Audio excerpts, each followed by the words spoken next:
Now normally we would fill this up with glue. I use white glue.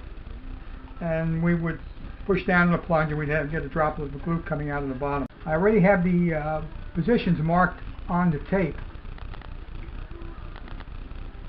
So we just go to each position and we put a drop of glue on them. As you can see, you can actually go over these droplets if they're not heavy enough.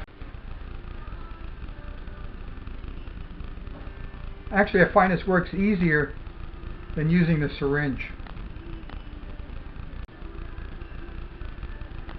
One thing, the white glue dries up a bit and it gets a consistency a little bit thicker than what you would get out of the syringe.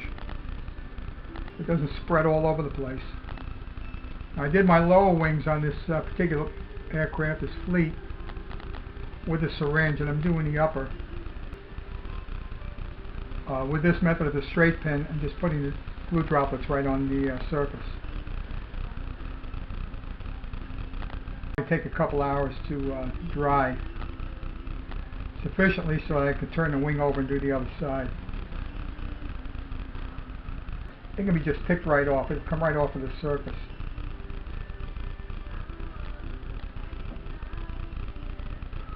After a while you get a flow to it. It goes pretty fast.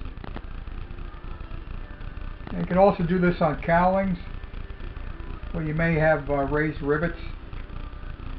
On this craft they used washers and screws to hold down the fabric.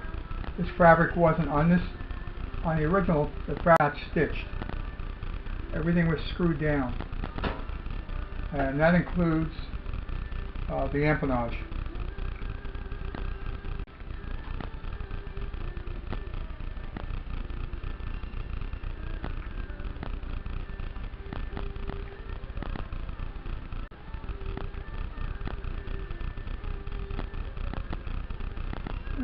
Tough one there. Now you can see it's a pretty fast process.